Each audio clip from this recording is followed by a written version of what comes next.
जब सोच में ही बीमारी लग जाती है तो इंसान होश में भी रहकर बेहोश ही रहता है। नमस्कार दोस्तों, मैं ज्योतिष आचार्य वासुदेव मिश्रा आपका अपने चैनल भविष्यवाणी पावर ऑफ द लॉर्ड में हार्दिक स्वागत करता हूं। दोस्तों, आज का यह ज्योतिष का कार्यक्रम आप लोगों के लिए, मीन राशि वालों के लिए बेहद ही ज़्यादा खास और महत्वपूर्ण कार्यक्रम साबित होने वाला है। जैसा कि आपने थंबनेल में स्पष्टता के साथ देख ही लिया होगा कि मकर संक्रांति के पश्चात हुआ बहुत ही बड़ा उछाल जानकर खुशी से झूम उठोगे। जी हाँ दोस्तों, गोचर कुंडली में देवताओं के गुरु बृहस्पति और ग्रहों के सम्राट सूर्य महाराज, इन दोनों के बीच में आपस में चौथे दसवें यानी कि केंद्र का कॉम्बिनेशन बन चुका है। और ज्योतिष शास्त्र में चाहे वह केंद्र का हो यानी कि चौथे दसवें का, या फिर त्रिकोण का यानी कि नवम पंचम का कॉम्बिनेशन, इन दोनों को ही अत्यंत श्रेष्ठ और बेहतर परिणाम प्रदायक कहा जाता है। ऐसा ही अब आपको अपने जीवन में देखने को मिलेगा। जी हाँ, क्योंकि देवगुरु बृहस्पति जो अभी वर्तमान समय में मेष राशि में गोचर कर रहे हैं, जैसे ही सूर्य महाराज मकर राशि में प्रवेश किए, वैसे ही देवगुरु बृहस्पति के साथ इनका चौथे दसवें यानी कि केंद्र का कॉम्बिनेशन बन गया। और यह कॉम्बिनेशन आपको आने वाले 13 फरवरी 2024 तक परिणाम प्रदायक साबित होगा। तो ऐसे में दोस्तों, बड़े विस्तार के साथ जानने का प्रयास करेंगे कि किस प्रकार से ग्रहों के सम्राट सूर्य और देवताओं के गुरु बृहस्पति आपस में चौथे दसवें केंद्र का कॉम्बिनेशन बना करके आपको परिणाम प्रदायक साबित होंगे। जी हाँ, इन दोनों ग्रहों के प्रभाव से इस समय आपको किन किन क्षेत्रों में विशेष तौर पर सफलता की प्राप्ति होगी, तो वहीं किन किन बातों का आपको विशेष रूप से ध्यान रखना है, और गुरु और सूर्य के इस कॉम्बिनेशन को और ज़्यादा बेहतर और अच्छा परिणाम प्रदायक बनाने के लिए कौन सा उपाय आपको करना चाहिए, ये तमाम प्रकार की जानकारी आज के इस ज्योतिष के कार्यक्रम में आपको बताने वाले हैं। इसलिए अगर आप भी एक मीन राशि के जातक हैं तो कार्यक्रम को बिना मिस किए अंत तक देखने का प्रयास कीजिए। और अगर आप अपनी जन्म कुंडली पर हमसे परामर्श लेना चाहते हैं तो डिस्क्रिप्शन बॉक्स में और वीडियो के अंदर आपको व्हाट्सएप नंबर मिल जाएगा, जहां से आप व्हाट्सएप करके अपनी जन्म कुंडली का विस्तार पूर्वक अध्ययन करवा सकते हैं। तो दोस्तों देखिए, वैसे तो सूर्य महाराज हर 30 दिन में अपना राशि परिवर्तन कर लेते हैं और एक साल में कम से कम 5 या 6 बार देवगुरु बृहस्पति के साथ इनका चौथे दसवें या फिर नवम पंचम का कॉम्बिनेशन बन जाता है। लेकिन दोस्तों, जब सूर्यदेव मकर राशि में गोचर करते हैं, इसी समय पर शनिदेव की स्थिति मजबूत होती है और कहीं से सूर्य के साथ देवगुरु बृहस्पति का चौथे दसवें या फिर नवम पंचम का कॉम्बिनेशन बनता है, तो इसे अन्य कॉम्बिनेशनों की तुलना में अत्यंत ही श्रेष्ठ और अद्भुत परिणाम प्रदायक कहा जाता है। ऐसा क्यों? क्योंकि जो मकर राशि होती है ना, वह काल पुरुष की कुंडली की 10वें भाव की राशि होती है, यानी कि कर्म की राशि। और यह बात जग जाहिर है, कर्म प्रधान विश्व रचि राखा। जी हाँ, इसलिए मकर राशि में गोचर करने वाला सूर्य जब भी देवगुरु बृहस्पति के साथ नवम पंचम या फिर चौथे दसवें का कॉम्बिनेशन बनाता है तो यह अद्भुत परिणाम प्रदाता बन जाता है। तो सबसे पहले आपको देवगुरु बृहस्पति को समझना है। क्यों? क्योंकि इस कॉम्बिनेशन में देवगुरु बृहस्पति का ही ज़्यादा परिणाम आपको प्राप्त होगा। तो दोस्तों देखिए, अभी वर्तमान समय में देवगुरु बृहस्पति आपकी कुंडली के दूसरे भाव यानी कि धन भाव में गोचर कर रहे हैं और सूर्य महाराज कुंडली के एकादश भाव यानी कि आय भाव में गोचर कर रहे हैं। यह जो महाधनी योग अभी बना हुआ है कॉम्बिनेशन का चौथे दसवें का, यह सिर्फ 2 राशियों के लिए बना है, एक और एक आपकी राशि। तो आप समझ सकते हैं कि आपकी राशि के स्वामी देवगुरु बृहस्पति का दूसरे भाव पर और आपके छठे भाव के स्वामी होते हैं, यानी कि आपकी समस्याओं बाधाओं को दूर करने वाले जो स्वामी होते हैं सूर्यदेव, इन दोनों का कुंडली के लाभ और धन भाव में आपस में चौथे दसवें का कॉम्बिनेशन बनना यह कोई मामूली बात नहीं है। जी हाँ, ऐसा संयोग बहुत दिनों के पश्चात देखने को मिलता है।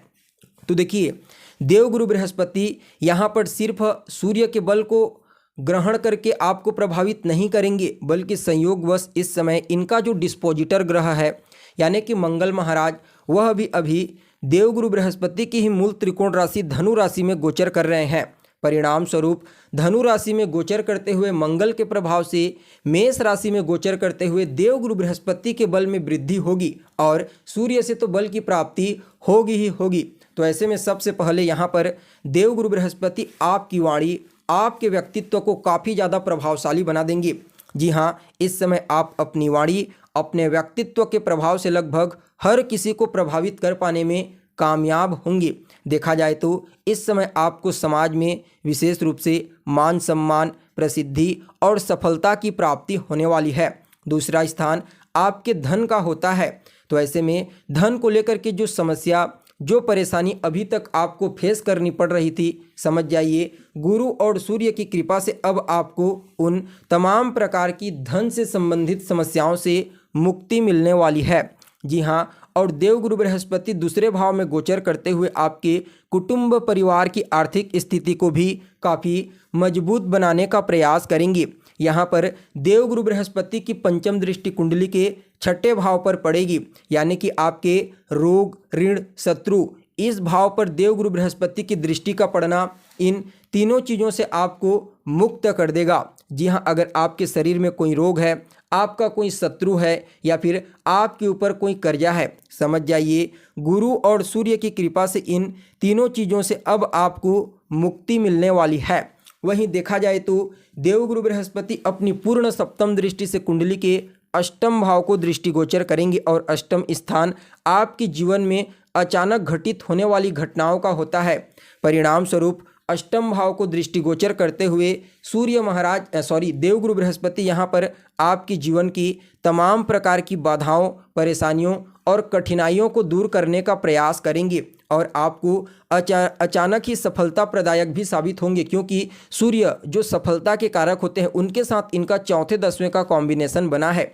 वहीं देवगुरु बृहस्पति धन के कारक होते हैं, तो अचानक इस समय आपको धन की प्राप्ति भी हो सकती है, चाहे वह किसी भी माध्यम से हो, या तो आपका रुका हुआ पैसा आपको प्राप्त हो जाए या फिर कार्य क्षेत्र में आपको बड़ी मात्रा में धन की प्राप्ति हो जाए। यानी कि अचानक से आपके जीवन में धन प्राप्ति का योग इस कॉम्बिनेशन के प्रभाव से अभी गोचर कुंडली में बना हुआ है, जो 13 फरवरी 2024 तक आपको देखने को मिलेगी।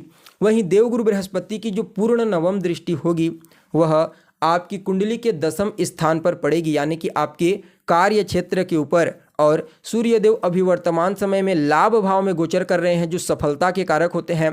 तो इसमें कहीं ज़्यादा समझाने की आवश्यकता नहीं है कि दसम भाव को देखते हुए गुरु आपके कार्य क्षेत्र को बेहतर बनाएंगे, और जब आपके कार्य क्षेत्र में आपकी प्रतिभा, आपकी ज्ञान, आपकी गुणवत्ता बढ़ेगी तो नो डाउट आपको लाभ की प्राप्ति भी उसी के अनुकूल होगी। यानी कि जैसे जैसे आपकी कार्य शैली में सुधार होता जाएगा, आपकी प्रतिभा में जैसे जैसे निखार आता जाएगा, वैसे वैसे आपकी आय में वृद्धि होती जाएगी।